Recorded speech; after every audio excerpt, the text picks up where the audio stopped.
Hello दोस्तों, welcome है आपका हमारे यूट्यूब चैनल में। पेंशनर्स, फैमिली पेंशनर्स और कर्मचारियों के लिए मैं 3 बड़े अपडेट लेकर आया हूं मैं। जी हां दोस्तों, जिसका सीधा सीधा असर आपकी फैमिली पेंशन, आपकी पेंशन और आपकी कर्मचारियों और आपकी यानी कि कर्मचारियों की सैलरी पर भी पड़ने वाला है। तो पहली बड़ी अपडेट देता हूं मैं जुलाई 2023 से महंगाई भत्ते और महंगाई राहत में बढ़ोतरी के लेकर के, जिसकी अपडेट अभी अभी आ चुकी है। यहाँ दोस्तों, मिनिस्ट्री ऑफ श्रम मंत्रालय के श्रम ब्यूरो की तरफ से बड़ी अपडेट आ चुकी है। पहली अपडेट, बड़ी अपडेट मैं वो आपको देने वाला हूँ।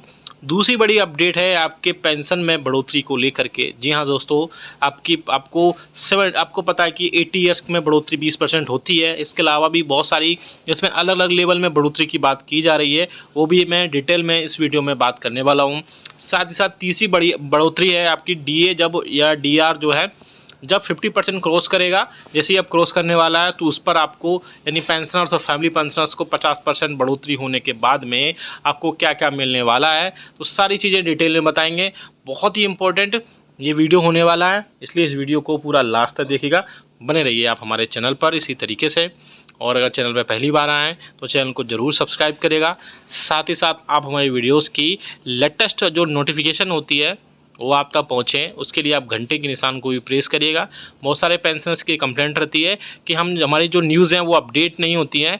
बेसिकली आपको थोड़ा सा टेक्निकल चीज़ में बता दूं कि आपने चैनल को सब्सक्राइब तो कर रखा होता है, लेकिन बेल आइकन को प्रेस नहीं कर रखा होता है। तो आपको चैनल को सब्सक्राइब करने के बाद में बेल आइकन भी प्रेस करना होता है, तभी जैसे ही हम वीडियो अपलोड करते हैं यूट्यूब पर वैसे ही आपको नोटिफिकेशन मिल जाता है। अदरवाइज़ क्या होता है, वो नोटिफिकेशन कई दिनों बाद डिले हो जाता है, कभी कभी तो वो 4 से 5 दिन बाद भी पहुंचता है और कई बार उसमें महीनों भी लग जाते हैं।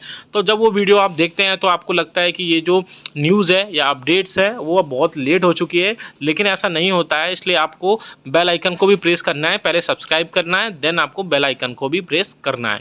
चलिए पहली बड़ी खबर की तरफ लेके चलते हैं। आप सभी को पता है कि all India consumer price index का जो डेटा है वो हर मंथ में आ जाता है लास्ट वर्किंग डे में। तो इस मंथ में भी आ चुका है और काफ़ी दिन भी हो चुके हैं। तो उसका जो डेटा निकल कर आया है वो काफ़ी पॉजिटिव जो है इंडिकेशन मिल रहा है कि आपका महंगाई भत्ते और महंगाई राहत में सीधे सीधे अब जुलाई 2023 से 4 से 5% की बढ़ोतरी देखने को मिल सकती है। जी हाँ दोस्तों, अगर 4% की इसमें बढ़ोतरी हो जाती है तो कम से कम 4% बढ़ोतरी होना तो तय माना जा रहा है। बाकी अब एक मंथ का जो भी all India consumer price index का जो डेटा आएगा उसके बेसिस पर आगे उसमें सारी चीज़ें फिक्स होंगी, सारी चीज़ें तय होंगी। और महंगाई भत्ते और महंगाई राहत में बढ़ोतरी के बाद में 46 से लेकर के 47% महंगाई भत्ता और महंगाई राहत हो जाएगा। ऐसे में पेंशनर्स को भी बहुत ज़्यादा राहत देखने को मिलेगी, क्योंकि पेंशनर्स की पेंशन में सिर्फ जो है पेंशन में सिर्फ डीआर यानी कि डियरनेस रिलीफ ही बढ़ोतरी होती है, बाकी चीज़ों में बढ़ोतरी नहीं होती है। जबकि एग्जिस्टिंग एम्प्लॉयज़ या फिर जो सर्विंग एम्प्लॉयज़ हैं उनकी सैलरी में काफ़ी सारी चीज़ें और भी ऐड होती हैं, जिसमें टीए, डीए, एचआरए और कई भी सारे अलाउंसेस जो मिलते हैं वो सारी ऐड होती हैं। लेकिन पेंशनर्स को सिर्फ और सिर्फ जो है डीआर ही भरोसा होता है। डीआर ही अगर बढ़ोतरी अच्छी खासी होती है 5% तक की, तो उसमें जो है काफ़ी चीज़ें उनको बहुत ज़्यादा राहत देखने को मिल सकती हैं। दूसरी बड़ी अपडेट आ रही है आपकी फिक्स्ड मेडिकल अलाउंसेस को लेकर के।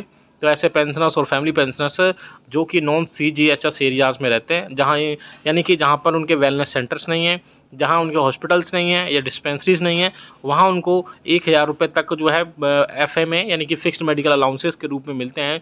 लेकिन अब पिछले दिनों एक बड़ी मीटिंग हुई थी जिसमें पेंशनर्स के और फैमिली पेंशनर्स के यूनियंस और फेडरेशंस ने सरकार से रिक्वेस्ट की थी कि 1000 रुपये ओपीडी मेडिसिन के लिए बहुत कम होते हैं, उससे बढ़ा करके 3000 रुपये तक किए जाएँ।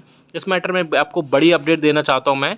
बड़ी अपडेट ये निकल कर आ रही है कि उसमें जो है गवर्नमेंट की तरफ से यानी ministry of health and family welfare की तरफ से एक बड़ा अपडेट भी आया था कि मैटर जो है अंडर कंसिडरेशन है। जल्दी कुछ ना कुछ इस पर बहुत अच्छा आउटपुट देखने को मिल सकता है, यानी कि इसमें कोई ना कोई बढ़ोतरी जरूर देखने को मिलेगी। क्योंकि 1000 रुपये वाकई में कर्मचारियों और पेंशनर्स के महंगाई भत्ते और महंगाई राहत के रूप में जो होते हैं उसमें जो आपके फिक्स्ड मेडिकल अलाउंस जो होता है 1000 रुपये वो कम होता है, क्योंकि अभी मेडिसिन की कॉस्ट बढ़ चुकी है और 1000 रुपये में वो सारी कीमतें कंप्लीट नहीं हो पाती हैं, जिसके चलते कम से कम मुझे लगता है इसमें 2500 रुपये तक की बढ़ोतरी पॉसिबल हो सकती है। लेकिन अभी कोई भी ऑफिशियल स्टेटमेंट ऐसा नहीं जारी किया गया है, लेकिन ministry of health and family welfare की तरफ से मैटर को अंडर कंसिडरेशन दिया गया है। इसमें कोई ना कोई पॉजिटिव जो है निकल कर जरूर आएगा। तीसरी बड़ी जो खबर है वो पेंशनर्स की फैमिली पेंशन को लेकर के है। जैसा कि आप सभी को पता है कि पेंशनर्स की फैमिली पेंशन में 60 से लेकर 79 ईयर्स के बीच में कोई भी बढ़ोतरी नहीं की जाती है। तो ऐसे में उनको फिर 80 ईयर्स के बाद में उनकी बेसिक फैमिली पेंशन में सीधे सीधे 20% की और 100 ईयर होने पर सीधे सीधे उसमें 50% की बढ़ोतरी कर दी जाती है। लेकिन ऐसे पेंशनर्स इस बीच सबसे ज़्यादा होते हैं जो 60 ईयर से लेके 79 ईयर्स के बीच में होते हैं और उनके सिर्फ डीए में बढ़ोतरी होती है और बाकी चीज़ों में बढ़ोतरी नहीं है, डीआर में बढ़ोतरी होती है और बाकी चीज़ों में बढ़ोतरी नहीं की जाती है। तो ऐसे में पेंशनर्स की पेंशन में बढ़ोतरी से रिलेटेड बहुत सारी चीज़ें अपडेट होती रहती हैं। जैसे कि उनको कई बार स्पर्श पोर्टल में उनको माइग्रेट कर दिया गया है या भी बहुत सारे पेंशनर्स हैं उनको माइग्रेट होना है, कई सारे को यूज़र आईडी और पासवर्ड मिल गया है। धीरे धीरे करके सभी पेंशनर्स को स्पर्श पोर्टल पर माइग्रेट कर दिया जाएगा, जिसके चलते अपना लाइफ सर्टिफिकेट है या फैमिली पेंशन है या पेंशन है या फॉर्म 16 वगैरह जो भी या इनकम टैक्स की सारी इन्फॉर्मेशन उसी पोर्टल में उनको बहुत इजीली अवेलेबल हो जाएगी। हालांकि पेंशन में बढ़ोतरी की बात करें तो बीच बीच में ऐसी खबरें आती रही थी हैं कि सरकार जो है 60 से 65 साल में 5%, 65 से 70 साल में जो है फिर से 5% और 70 से 75 साल में फिर से 5% की बढ़ोतरी करे, जिससे 5-5 साल की बढ़ोतरी होने पर 5-5% की इसमें बढ़ोतरी होनी चाहिए, जिससे पेंशनर्स को थोड़ा सा राहत मिल सकती है। लेकिन इसमें भी अभी वही है कि इसमें कोई भी ऑफिशियल स्टेटमेंट नहीं जारी किया गया है। इसमें सिर्फ मीडिया में भी ऐसी खबरें आती रही हैं, जो मीडिया में जो खबरें आ रही हैं उनकी माने तो पेंशनर्स की पेंशन में बढ़ोतरी पॉसिबल है, लेकिन अभी इस तरफ से कोई भी ऑफिशियल स्टेटमेंट जारी नहीं किया गया है। और तीसरी बड़ी जो अपडेट आ रही है वो आ रही है जब डीआई और डीआर जो है जैसे ही नेक्स्ट इंस्टॉलमेंट में यानी कि जनवरी 2024 में 50% तक क्रॉस करेगा तो उसमें पेंशनर्स को या बोल सकते हैं कर्मचारियों को, सर्विंग एम्प्लॉइज़ को क्या क्या बढ़ोतरी के रूप में देखने को मिल सकता है। तो मैं आपको बता दूं कि इसमें पेंशनर्स को कुछ नहीं मिलने वाला है, सिर्फ जो सर्विंग एम्प्लॉइज़ है, कर्मचारी हैं, उनको एचआरए के रूप में फिर से 1%, 2% और 3% की बढ़ोतरी एक्स, वाई और जेड सिटीज़ के रूप में होने वाली है। आप सभी को पता है कि जैसे डीए 25% हुआ था तो 7%, तो इसमें 8% और 16% और 24% के रूप में कर्मचारियों के एचआरए में बढ़ोतरी की गई थी।